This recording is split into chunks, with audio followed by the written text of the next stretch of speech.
কিয়ামতের মাঠে এই হিসাবের প্রথম হিসাব নেওয়া হবে সালাত। আসো, তোমার সালাত ঠিক আছে? হ্যাঁ, সালাত ঠিক আছে। তাহলে তার পরেরটা দেখ, সালাত ঠিক নাই, গেট আউট। পরে আর কি করেছে? লাখ কোটি টাকা দান করেছে, কি 70 বার হজ করেছে, কি 1000 বার হজ করেছে, কি কোরআন কয়বার খতম করেছে? নাথিং। কোনো কিছুই কাউন্টেড হবে না, গণনার মধ্যে আসবে না, যতক্ষণ পর্যন্ত না তার সালাত ঠিক আছে। প্রথম হিসাব হবে সালাতের। ফাইন সলোহাত সলোহা সায়রা আমালিহি, ওয়াইন ফাসাদাত ফাসাদা সায়রা আমালিহি। সালাত ঠিক আছে, সামনে আসো। সালাত বিষয়ে চতুর্থ গুরুত্বপূর্ণ পয়েন্ট, আমাদের দেশের সমাজের মানুষের সবচেয়ে ঘৃণিত, জঘন্য, ন্যাক্কারজনক স্বভাব হচ্ছে মানুষের গুনাহ দিয়ে মানুষের সালাতকে খোটা দেওয়া। আরে তো সুদখোরের নামাজ আদায় করে কি হবে? আরে তো বিড়িখোর নামাজ পড়ে কি করবে? আর বই পর্দা করে না, দেখো না কত নামাজ আদায় করে, বাড়ি ঠিক করতে পারে না, আবার নামাজ আদায় করতে আসছে মসজিদে। আমাদের দেশের সবচেয়ে জঘন্য, ন্যাক্কারজনক, বর্বর, অসভ্য মানুষের স্বভাব হচ্ছে মানুষের সালাতকে তার গুনাহ দিয়ে খোটা দেওয়া, মানুষের সালাতকে তার অপরাধ দিয়ে খোটা দেওয়া, তার পাপ দিয়ে খোটা দেওয়া। হ্যাঁ, এ কথা ঠিক যে রাসূল সাল্লাল্লাহু আলাইহি ওয়াসাল্লাম বলেছেন, কেউ যদি মদ্যপান করে তার 40 দিন ইবাদত কবুল হবে না। হ্যাঁ, এ কথা ঠিক, যার ইনকাম হারাম তার ইবাদত আল্লাহ কবুল করেন না। রাসূল সাল্লাল্লাহু আলাইহি ওয়াসাল্লাম হাদিসে বলেছেন, মাতাআমুহু হারামুন, মাশরাবুহু হারামুন, মালবাসুহু হারামুন। ওর পানীয় হারাম, ওর খাদ্য হারাম, ওর জামা কাপড় হারাম। আর আল্লাহ তাইয়্যিব, পবিত্র, তিনি পবিত্র ব্যতীত অন্য কিছু গ্রহণ করেন না। এ কথা ঠিক। কিন্তু যে এখনই বিড়ি খেলো, ওকে বিড়ি খাওয়ার পরও সালাত আদায় করতে হবে।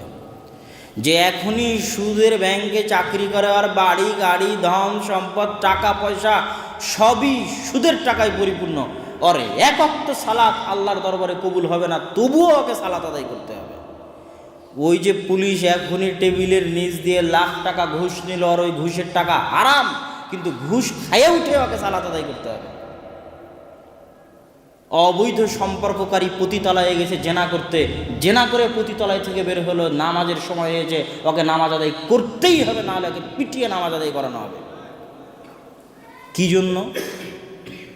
বিড়ি খাওয়ার পরও কি জন্য সালাত আদায় করতে হবে? বিড়ি খেলে তো 40 বছর আল্লাহ 40 দিন আল্লাহর কাছে ইবাদত কবুল হয় না। ওর তো সবই টাকা সুদের আর ঘুষের, ওর তো ইবাদতই কবুল হবে না আল্লাহর কাছে, কেন তাকে সালাত আদায় করতে হবে? ইবনুল কাইয়িম রাহিমাহুল্লাহ বলছেন, যে ব্যক্তি হারাম ইনকাম বা হারাম জিনিস পান করে বা খায়, তার ইবাদত আল্লাহর দরবারে কবুল হবে না। এর অর্থ হচ্ছে ও সালাতের কোনো নেকি পাবে না। সালাতের অসংখ্য অগণিত ফজিলত আছে, আপনারা বহু আলেম ওলামা বক্তার মুখে শুনেছেন। আমি আজকে একটু আপনাকে সালাত সম্পর্কে অন্যভাবে আপনার মাথায় চিন্তা দিতে এসেছি, এই জন্য সচরাচর গতিতে আলোচনা করছি না। তো সালাতের অসংখ্য অগণিত ফজিলত আছে। ও যে মদ্যপান করে আসলো, বিড়ি খেয়ে আসলো, সুদের টাকা খায়, ঘুষের টাকা খায়, ওর সালাতেরও কোনো নেকি পাবে না, কোনো ফজিলত পাবে না। কিন্তু সালাত ছেড়ে দিলে যে গুনাহ হতো, ওই গুনাহ থেকে বেঁচে যাবে। সালাত ছেড়ে দেওয়ার গুনাহ আল্লাহর আদেশ লঙ্ঘন করা, আল্লাহর নিষেধ লঙ্ঘনের চাইতে বড়। আল্লাহর আদেশ অমান্য করা আল্লাহর নিষেধাজ্ঞা লঙ্ঘনের চাইতে বড়। আমি তোমাকে বললাম যে আব্বু তুমি এখানে খেলিও না, তারপরেও খেলতে গেল, এটা যত বড় গুনাহ।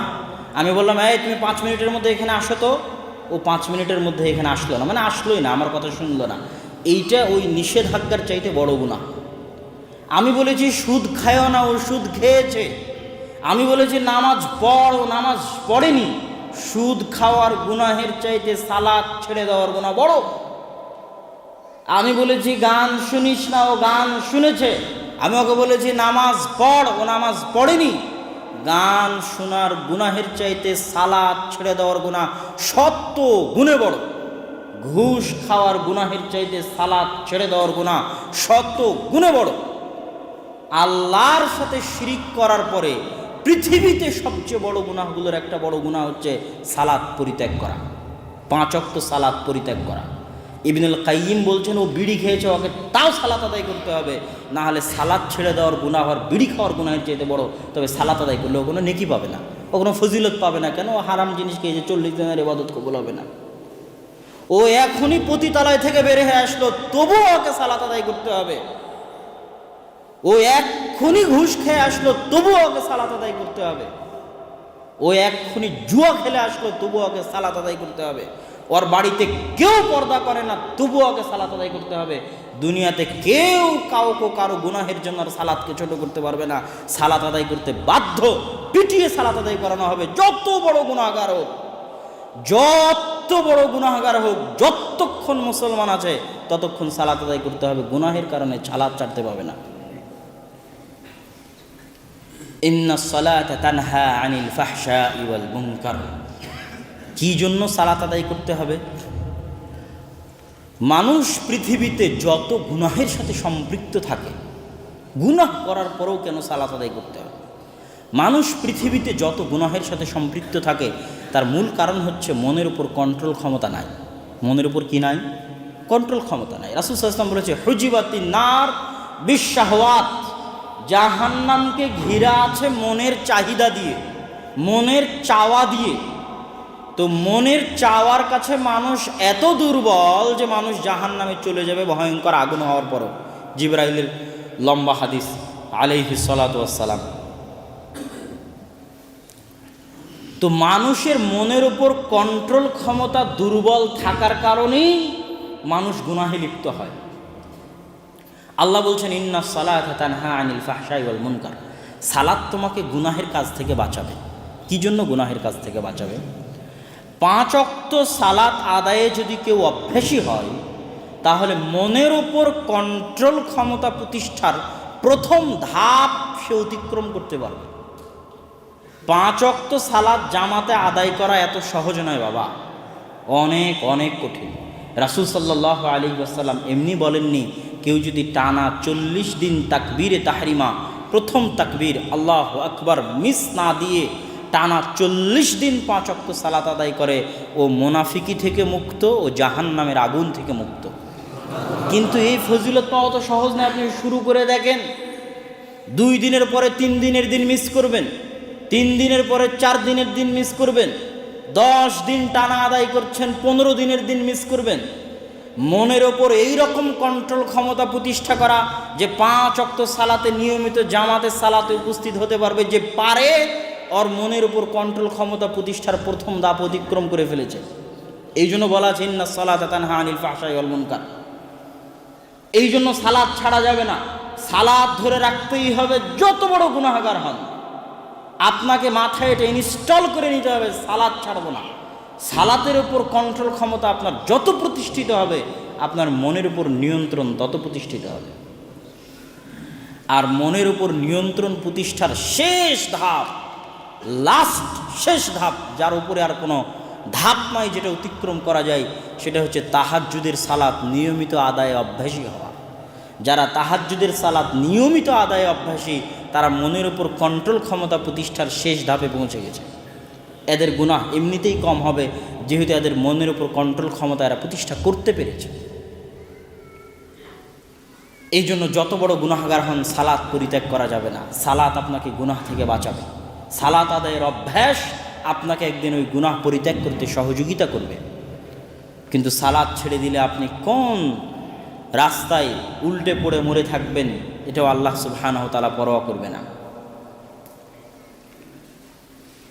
সালাতের বিষয়ে সূক্ষ্ম পঞ্চম পয়েন্ট,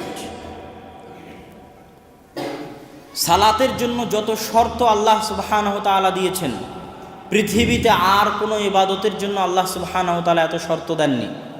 সিয়াম পালন করার জন্য ওযু করে সাহরি খেতে হবে, এরকম কোনো বিধান নাই। যাকাত দেওয়ার জন্য মসজিদ বানাতে হবে, মসজিদে জমা হতে হবে, কিবলামুখী হতে হবে, এরকম কোনো বিধান নাই। সালাতই একমাত্র ইবাদাহ, যা প্রতিষ্ঠা করার জন্য অগণিত অসংখ্য শর্ত আছে। ওযু করতে হবে, শরীর পবিত্র হতে হবে, জামা কাপড় পবিত্র হতে হবে, জায়গা পবিত্র হতে হবে, নির্ধারিত সময় হতে হবে, কিবলামুখী হতে হবে, জামাতবদ্ধ হতে হবে, পায়ে পা কাঁধে কাঁধ মিলিয়ে দাঁড়াতে হবে, আবার একটা সিস্টেম অনুযায়ী সালাত আদায় করতে হবে, রুকু করতে হবে, সিজদা করতে হবে, পূর্ণ একটা সাজানো গুছানো সিস্টেম আছে, ওই সিস্টেম অনুযায়ী সালাত আদায় করতে হবে, অনেক শর্ত। কিন্তু আশ্চর্য হবেন, এত শর্ত থাকার পরও কোনো শর্তই সালাতের জন্য বাধা নয়। জাকাতের শর্ত আছে, কিন্তু জাকাতের শর্ত জাকাতের জন্য বাধা। আবারও বুঝেন আমার কথা, আমি বলেছি সালাত বিষয়ে আপনাদেরকে মাথায় একটু আলাদা চিন্তা দেওয়ার চেষ্টা করব। জাকাতের জন্য শর্ত আছে, কিন্তু জাকাতের শর্ত জাকাতের জন্য বাধা নয়। জাকাতের শর্ত জাকাতের জন্য বাধা, আর সালাতের শর্ত আছে, কিন্তু সালাতের শর্ত সালাতের জন্য বাধা নয়। জাকাতের শর্ত হচ্ছে নিসাব পরিমাণ সম্পদের মালিক হতে হবে। নিসাব পরিমাণ সম্পদের যদি মালিক না হয় তো জাকাত দিতে হবে না। সালাতের শর্ত হচ্ছে ওযু করতে হবে। ওযু করার পানি নাই, তাহলে কি এখন সালাত বাদ? সালাত বাদ নাই।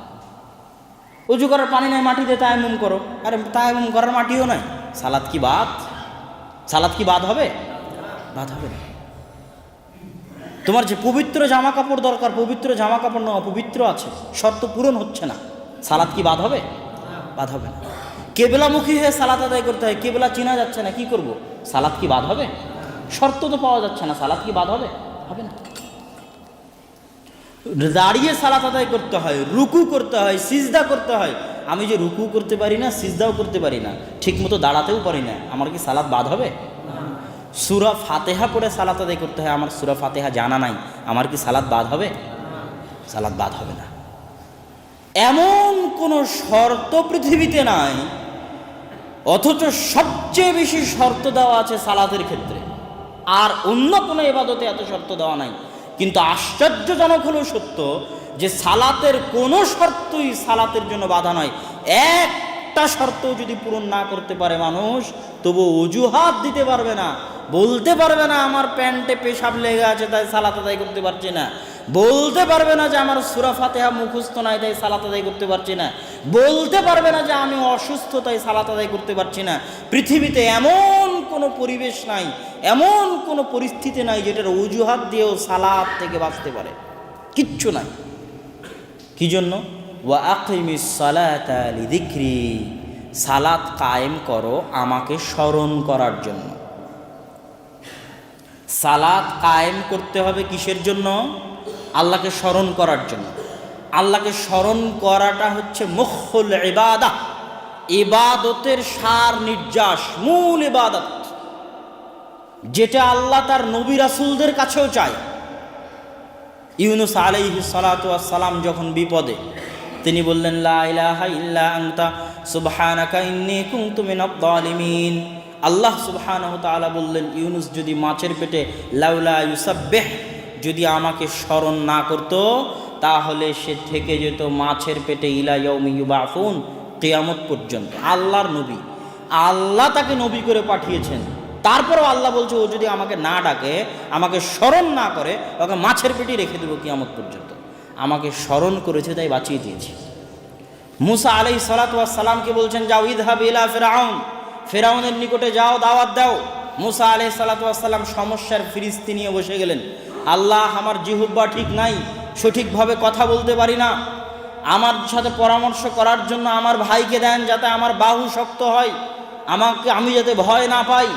আল্লাহ সুবহানাহু ওয়া তাআলা মুসা আলাইহিস সালামের সব শর্ত দাবি দেওয়া পূরণ করে দিলেন, জিহ্বা ঠিক করে দিলেন, ভাইকে নবী করে দিলেন, হাতের লাঠি দিলেন মুজিজা স্বরূপ, হাত বগলের নিচে ঢুকালে সেই মুজিজাও দিয়ে দিলেন, হাত চকচক জল জল জল জল করে, আর লাঠি ছেড়ে দিলে যা ইচ্ছা তাই হয়ে যেতে পারে।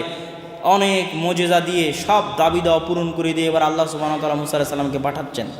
এখন মুসা আলাইহিস সালাম মনে করতে পারে হাতে লাঠি আছে, মুজিজা আছে, ভাই আছে, কণ্ঠ ঠিক, তাহলে তো আর আমার কিছুর দরকার নাই। আল্লাহ সুবহানাহু ওয়া তাআলা ওয়ালা তানিয়া ফি যিকরি, সব দিয়েছি, কিন্তু তারপরে যদি আমাকে না ডাকো কোনো কাজ হবে না। আমাকে ডাকতে ভুলিও না, আমাকে ডাকতে ভুলে গেলে সব উল্টিয়ে যাবে, সব পরিবর্তন হয়ে যাবে, কিছু থাকবে না।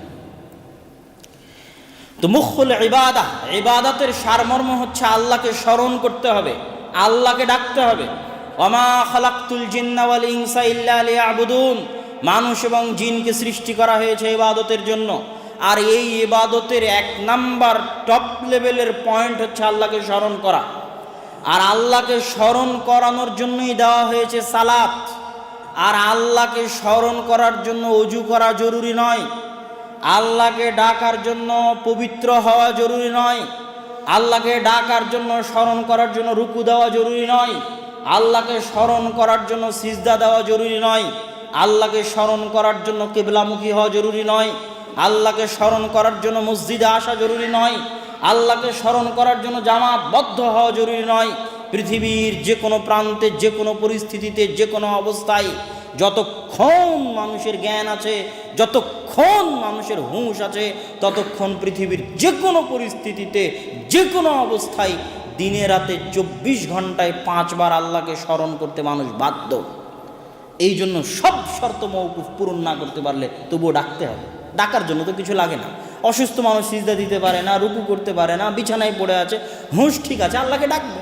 সূরা ফাতিহা মুখস্থ নাই, যা যেটা ভালো লাগে, আল্লাহু আকবার, আলহামদুলিল্লাহ, লা ইলাহা ইল্লাল্লাহ, এগুলো পড়ে আল্লাহ সুবহানাহু ওয়া তাআলাকে ডাকবে। কিন্তু সালাত ছাড়তে পারবে না। সালাত ছেড়ে দেওয়া মানে আল্লাহ সুবহানাহু ওয়া তাআলার সাথে সম্পর্ক ছিন্ন করে দেওয়া। আর যে ব্যক্তি আল্লাহর সাথে সম্পর্ক ছিন্ন করে দিল, পৃথিবীতে ওর চাইতে বড় ইয়তীম আর নাই। কোন ভাগাড়ে পড়েও মারা যাবে, আল্লাহ সুবহানাহু ওয়া তাআলা পরোয়া করবেন না। কারো বাপ আছে, কারো বাপ নাই, ও যত বড় ইয়তীম, তার চেয়ে বড় ইয়তীম যার সাথে আল্লাহর সম্পর্ক নাই। ইসআল নাফসাক, আপনার আত্মাকে জিজ্ঞেস করেন আপনার সাথে আল্লাহর সম্পর্ক আছে কিনা, আপনার সাথে আপনার প্রতিপালকের সম্পর্ক আছে কিনা। না সম্পর্ক আপনি ছিন্ন করে ফেলেছেন। আপনার এই শরীর দুনিয়াতে সৃষ্টি হতে পারে, কিন্তু আপনার এই আত্মা দুনিয়াতে সৃষ্টি হয়নি। আত্মা ফেরেশতা ফুঁকে দিয়ে গেছে মায়ের পেটে। এই আত্মা ফেরেশতা নিয়ে যাবে যেই দিন আপনি মারা যাবেন। আত্মা ফেরেশতা দিয়ে গেছে, আত্মা ফেরেশতা নিয়ে যাবে। আর এই আত্মার সাথে আল্লাহর সম্পর্ক আছে। কিন্তু আপনি দুনিয়াতে আত্মা আসার পর শয়তানের প্ররোচনায় পড়ে সব কিছু দিয়ে আত্মাকে ভুলিয়ে রেখেছেন আল্লাহ সুবহানাহু ওয়া তাআলা থেকে। আলহাকুমুত তাকাসুর হাত্তা যুরতুমুল মাকাবির, দুনিয়াবি খেলতামাশা আপনাকে আল্লাহর স্মরণ থেকে ভুলিয়ে রেখেছে। এই জন্য সালাতের মূল জিনিস হচ্ছে আল্লাহকে স্মরণ করা। অতএব দিনে রাতে 24 ঘন্টায় যে কোনো মূল্যে আমি এবং আপনি আল্লাহ সুবহানাহু ওয়া তাআলাকে স্মরণ করতে বাধ্য। সালাতের গুরুত্ব বুঝার জন্য মসজিদের গুরুত্ব বুঝা যথেষ্ট। যে একমাত্র মসজিদ তৈরি করা হয়েছে সালাত কায়েমের জন্য, সালাত প্রতিষ্ঠা করার জন্য। মসজিদের গুরুত্ব কীরকম? পৃথিবীতে প্রতিষ্ঠিত প্রথম মসজিদ হচ্ছে মক্কায়। ইন্না আউওয়ালা বাইতুন উযিআ লিন-নাস বিবাক্কা, পৃথিবীর বুকে প্রথম প্রতিষ্ঠিত মসজিদ হচ্ছে মক্কায়। ওয়া ইয ইয়ারফাউ ইব্রাহিমুল কাওয়াইদা মিনাল বাইতি ওয়া ইসমাঈল, যখন ইব্রাহিম এবং ইসমাঈল বাপ বেটা মিলে আল্লাহর ঘর তৈরি করলো, তাদের ঘর তৈরি হওয়া সম্পূর্ণ হলে আল্লাহ সুবহানাহু ওয়া তাআলা বললেন ওয়া তাহহির বাইতিয়া লিত-তাইফিন, হে ইব্রাহিম, হে ইসমাঈল, কাবা ঘর তৈরি করেছো, এখন কাবা ঘরে মানুষ তাওয়াফ করতে আসবে, রুকু করতে আসবে, সিজদা করতে আসবে। এই রুকুকারী, সিজদাকারী, তাওয়াফকারীদের জন্য কাবা ঘর পরিষ্কার রাখা, সাফ রাখা, মুছা, ঝাড়ু দেওয়া তোমার আর তোমার ছেলে ইসমাঈলের দায়িত্ব। কোরআনে আল্লাহর আদেশ। কাবা ঘর পরিষ্কার করবে, ঝাড়ু দিবে, মুছবে মানুষের রেখে যাওয়া ময়লা ইব্রাহিম আর তার সন্তানেরা। এই জন্যই তো রাসূল সাল্লাল্লাহু আলাইহি ওয়াসাল্লামের দাদা আব্দুল মুত্তালিব কাবা ঘরের খাদেম ছিলেন। আব্দুল বংশধর, ইসমাঈলের বংশধর। যেহেতু আল্লাহর আদেশ যে কাবা ঘর তোমাদের পরিষ্কার রাখতে হবে, সাফ রাখতে হবে, তারা কাবা ঘর পরিষ্কার রেখেছে, সাফ রেখেছে। তাহলে মসজিদ পরিষ্কার করা, মসজিদ ঝাড়ু দেওয়া হচ্ছে নবীদের কাজ। পৃথিবীর শ্রেষ্ঠ নবীদের একজন ইব্রাহিম আলাইহিস সালাতু ওয়াস সালাম, তার আর তার পরিবারের কাজ হচ্ছে মসজিদ পরিষ্কার করা। মসজিদ আল্লাহর ইবাদত হয়, আল্লাহর সালাত প্রতিষ্ঠিত হয়। পৃথিবীর শ্রেষ্ঠ নবীদের একজন ঈসা আলাইহিস সালাতু ওয়াস সালাম, তার মা মারিয়াম আলাইহাস সালাতু ওয়াস সালাম, যার পবিত্রতার সাক্ষ্য আল্লাহ সুবহানাহু ওয়া তাআলা পবিত্র কোরআনে দিয়েছেন। এই রকম মহিয়সী পৃথিবীর শ্রেষ্ঠ নারীদের একজন নারী, মহিয়সী নারী মারিয়াম আলাইহাস সালাতু ওয়াস সালাম, তার বিষয়ে আল্লাহ পবিত্র কোরআনে বলছেন, ওয়াইদ ক্বালাত ইমরাতু ইমরান রব্বি ইন্নী নাযারতু লাকা মা ফি বাতনি মুহাররারা। যখন ইমরানের স্ত্রী বলল, আল্লাহ আমার পেটে যা আছে তোমার রাস্তায় ওয়াকফ করে দিলাম, মানত করে দিলাম, তোমার রাস্তায় ফি সাবিলিল্লাহ দিয়ে দিলাম। ফালাম্মা ওয়াদাআতহা ক্বালাত রব্বি ইন্নী ওয়াদাতুহা উনসা।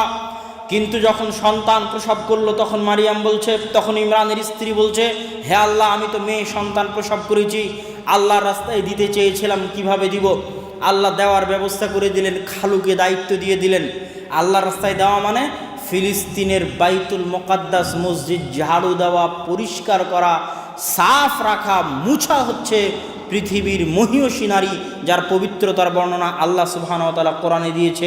পৃথিবীর শ্রেষ্ঠতম নবী, শ্রেষ্ঠ নবীদের একজন নবী ঈসা আলাইহিস সালাতু ওয়াস সালামের মা মারিয়াম আলাইহিস সালাতু ওয়াস সালামের কাজ ছিল মসজিদের খেদমত করা। চেয়ারম্যান সাহেব এসে খাদেমকে ধমক দেবে, মসজিদের এটা ঠিক নাই কেন, এটা সাফ নাই কেন? চেয়ারম্যানের নিজেরও দায়িত্ব মসজিদ পরিষ্কার করা। মসজিদ হচ্ছে আল্লাহ সুবহানাহু ওয়া তাআলার সালাত ইবাদতের জায়গা। এটা দিয়ে কি বুঝাতে চাইলাম? মসজিদের ফজিলতের সাথে সালাতের ফজিলত সম্পৃক্ত। কঠিন কিয়ামতের মাঠে যেই দিন আল্লাহ সুবহানাহু ওয়া তাআলার ছায়া ব্যতীত কোনো ছায়া থাকবে না, বিশেষ ছায়া ব্যতীত কোনো ছায়া থাকবে না, সেই দিন 7 শ্রেণীর মানুষকে আল্লাহর ছায়ার নিচে আশ্রয় দেওয়া হবে। তার এক শ্রেণী হচ্ছে কালবুহু মুআল্লাক বিল মসজিদ, যার অন্তর বাধা আছে মসজিদের সাথে। এক ওয়াক্ত সালাত শেষ হলে আর এক ওয়াক্তের জন্য অপেক্ষা করে, আর এক ওয়াক্ত শেষ হলে আর এক ওয়াক্তের জন্য অপেক্ষা করে। এরকম যার অন্তর বাধা আছে মসজিদের সাথে, সেই ব্যক্তি যার অন্তর বাধা আছে মসজিদের সাথে, সে আল্লাহ সুবহানাহু ওয়া তাআলার বিশেষ ছায়া পাবে। তাহলে সম্মানিত উপস্থিতি, মসজিদের গুরুত্ব, সালাতের গুরুত্ব একটা আরেকটার সাথে ওতপ্রোতভাবে জড়িত। সালাত সম্পর্কে শেষ পয়েন্ট, সালাত শব্দের অর্থ হচ্ছে দোয়া, দোয়া করা। সালাত শব্দের অর্থ কি? আর দোয়া, দোয়া করা। আসমানের নিচে জমিনের উপরে আল্লাহর নিকটে দোয়া করার, আল্লাহর নিকটে চাওয়ার সালাতের চাইতে বড় কোনো মাধ্যম পৃথিবীতে নাই।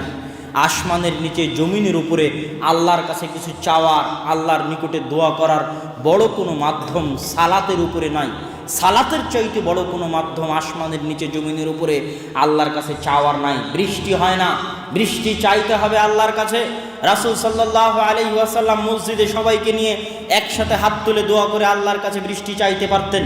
রাসূল সাল্লাল্লাহু আলাইহি ওয়াসাল্লাম মসজিদ থেকে বের হয়ে খোলা মাঠে গিয়ে সালাত কায়েম করলেন বৃষ্টি চাওয়ার জন্য। বৃষ্টি চাইবেন তাই সালাত আদায় করলেন, সালাতুল ইস্তিসকা। সূর্যগ্রহণ, চন্দ্রগ্রহণ লেগে গেছে, বিপদ। সাহাবী বলছে, আমি সূর্য চন্দ্রগ্রহণ দেখে দৌড় দিলাম, দেখি এই বিপদ থেকে বাঁচার জন্য আল্লাহ রাসূল কি করেন। গিয়ে দেখি মসজিদে নববীতে আল্লাহ রাসূল সালাতে দাঁড়িয়ে গেছেন। সব সাহাবী মিলে একসাথে হাত তুলে দোয়া করলে যথেষ্ট ছিল বিপদ থেকে বাঁচার জন্য। আল্লাহ রাসূল বিপদ থেকে বাঁচার জন্য সালাত কায়েম করলেন, সালাতুল কুসুফ, সালাতুল খুসুফ, সূর্যগ্রহণের সালাত, চন্দ্রগ্রহণের সালাত।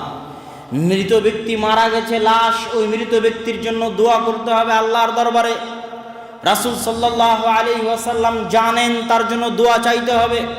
শুধু আমি এবং আপনি জানি তা নয়, রাসূল সাল্লাল্লাহু আলাইহি ওয়াসাল্লাম জানেন এই মৃত ব্যক্তির জন্য দোয়া চাইতে হবে।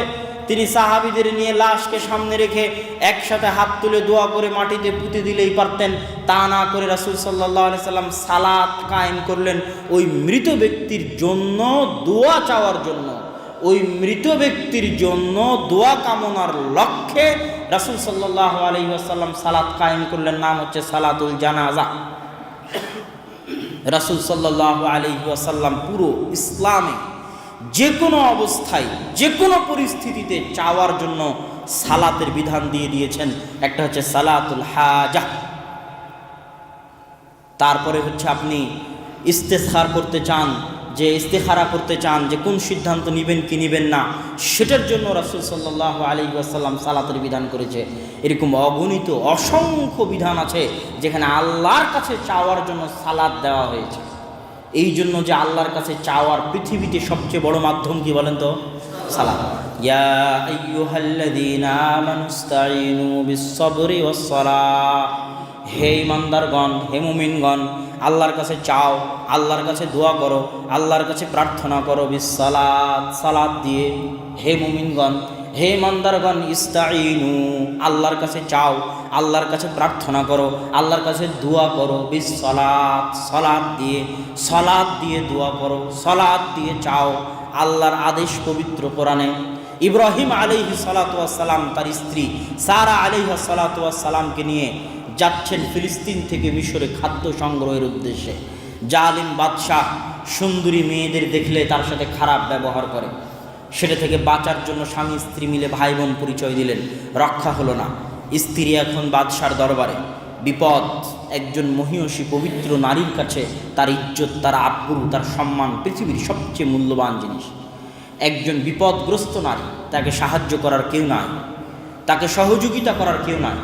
সে সাহায্য চাচ্ছে তার সৃষ্টিকর্তার কাছে, তার ইজ্জত এবং আব্রু হেফাজতের জন্য সাহায্য চাইবে। তিনি কি করলেন? সাহায্য চাওয়ার জন্য সালাতে দাঁড়িয়ে গেলেন। কি করলেন? সালাতে দাঁড়িয়ে গেলেন। রাসূল সাল্লাল্লাহু আলাইহি ওয়াসাল্লামের জীবনে যে কোনো বিপদ আপদ, যেটাই রাসূল সাল্লাল্লাহু আলাইহি ওয়াসাল্লামের নিকট আসুক না কেন, বিপদ আসা মাত্র, বিপদের সংবাদ শোনা মাত্র রাসূল সাল্লাল্লাহু আলাইহি ওয়াসাল্লাম বাদারা ইলা সালাহ, সালাতে দাঁড়িয়ে যেতেন। তাহলে পৃথিবীতে আসমানের নিচে জমিনের উপরে আল্লাহর নিকটে চাওয়ার এবং দোয়া করার সালাতের চাইতে কোনো বড় মাধ্যম নাই। তার অসংখ্য অগণিত প্রমাণ কোরআন এবং হাদিসে আছে। এখন 5 ওয়াক্ত সালাত যখন আমি শুরু করলাম আল্লাহু আকবার বলে, তখন আমি কি শুরু করলাম বলেন তো? দোয়া শুরু করলাম। কি শুরু করলাম? দোয়া শুরু করলাম। আর আসসালামু আলাইকুম বলে যখন সালাত শেষ করলাম, তখন কি শেষ করলাম? দোয়া শেষ করলাম। এখন কেউ যদি বলে যে ইমাম সাহেব দোয়া করালেন না, তাহলে আমার পক্ষ থেকে তাকে বলে দিবেন যে তাকে আরো 100 বছর পড়তে হবে এটা জানার জন্য যে সালাত কাকে বলে। সালাত কাকে বলে এটা জানার জন্য 100 বছর পড়তে হবে। ও সালাত কাকে বলে এটা জানে না, তাই বলছে ইমাম সাহেব দোয়া করালো না। জানাজার সালাত শেষ হয়ে গিয়ে কাফন দাফন হয়ে গেল, বলছে মাওলানা হুজুর সাহেব দোয়া করালেন না, ওকে আরো 100 বছর পড়তে হবে সালাত কাকে বলে এটা জানানোর জন্য। আরে দোয়া করার জন্যই তো রাসূল সাল্লাল্লাহু আলাইহি ওয়াসাল্লাম জানাজার সালাত কায়েম করলেন। ওই জানাজার সালাতে আল্লাহর রাসূল ওই মৃত ব্যক্তির জন্য যত দোয়া শিখিয়ে দিয়েছেন, তোমার মতো এরকম হাজারো লাখো হুজুর, সারা পৃথিবীর সব হুজুর, আলেম, ওলামা, শায়েখ, মাশায়েখ, পীর, অলি, আউলিয়া, বুজুর্গানে দিন একত্রিত হয়ে যদি মৃত ব্যক্তির কল্যাণে দোয়া বানাই, তো আল্লাহ রাসূলের শিখিয়ে দেওয়া দোয়ার চাইতে ভালো দোয়া বানাতে পারবে না, সম্ভব নয়। কিন্তু দুঃখজনক হলো ওর তো জানাজার সালাতের দোয়া মুখস্থ নাই, যে পড়ে দেখবে, জেনে দেখবে। সম্মানিত উপস্থিতি, তাহলে সালাতের বিষয়ে এই সংক্ষিপ্ত গুরুত্বপূর্ণ আলোচনায় আপনাদেরকে যে কয়েকটা জিনিস বোঝানোর চেষ্টা করলাম, তার সারমর্ম বলে আদর্শ পরিবারের উপর 2-1টা বাক্য বলে আলোচনার শেষে চলে যাব। 1 নাম্বার, পৃথিবীতে আল্লাহর শাসন ক্ষমতা, দাপট, পাওয়ার দেখানোর ইবাদত হচ্ছে সালাত আর যাকাত। না দিলে পিটিয়ে আদায় করানো হবে, না করলে পিটিয়ে আদায় করানো হবে, না করলে হত্যা করা হবে। এর বিধান আছে ইসলামে। 2, আল্লাহ সুবহানাহু তাআলার নিকটে আল্লাহ সুবহানাহু তাআলাকে স্মরণ করার জন্য সালাত আদায় করতে হয়। আর যেহেতু আল্লাহ সুবহানাহু তাআলাকে স্মরণ করার জন্য কোনো কিছুই বাধা নয়, এই জন্য দুনিয়াতে যত শর্ত শারায়েত থাকুক না কেন সালাত আদায়ের জন্য কোনো শর্তই সালাতের জন্য বাধা নয়। একটা শর্ত পূরণ না করতে পারলে সালাত আদায় করতে হবে। একটা শর্ত পূরণ না করতে পারলে সালাত আদায় করতে হবে। গুনাহের কারণে সালাতকে খাটো করা যাবে না। গুনাহ থেকে বাঁচার জন্যই সালাত আদায় করতে হবে। সালাতের মাধ্যমে মনের উপর কন্ট্রোল ক্ষমতা প্রতিষ্ঠিত হবে। আর পৃথিবীর সব অপরাধের চাইতে বড় অপরাধ হচ্ছে সালাত ছেড়ে দেওয়ার অপরাধ। পৃথিবীর সব গুনাহের চাইতে বড় গুনাহ হচ্ছে সালাত ছেড়ে দেওয়ার গুনাহ। কিয়ামতের মাঠে হিসাব হবে সর্বপ্রথম সালাতের। সালাত ঠিক আছে, বাকিগুলো ঠিক আছে, সালাত ঠিক নাই, বাকিগুলো ঠিক নাই। পৃথিবীতে আসমানের নিচে জমিনের উপরে আল্লাহ সুবহানাহু ওয়া তাআলার নিকটে চাওয়ার সবচেয়ে বড় মাধ্যম হচ্ছে সালাত। সালাত দিয়েই আল্লাহর নিকটে দোয়া করতে হবে। অভ্যাসী হন। পুরো মসজিদে যত মুসল্লি আছেন, মা এবং বোন আছেন, পরীক্ষা করে দেখেন। আজকের কথা, আমার বক্তব্যের সব অংশ ভুলে গেলে এই অংশটা বাস্তবে পরীক্ষা করে দেখতে পারেন। যে কোনো বিপদ, পৃথিবীর যে কোনো বিপদ, বড় থেকে বড় বিপদ, ছোট থেকে ছোট বিপদ, বিপদের সম্মুখীন হওয়া মাত্রই আপনি অজু করে 2 রাকাত সালাত আদায় করে আল্লাহকে বলেন, পৃথিবীর যত মানুষ আপনাকে যা সহযোগিতা করতে পারবে, ওহু আলা কুল্লি শাইইন কাদির, সব সহযোগিতার ব্যবস্থা উনি করে দেবেন ইনশাআল্লাহ। এই জন্য সালাত, বিপদে পড়ে সালাত আদায় অভ্যাসী হতে হবে। আদর্শ পরিবার।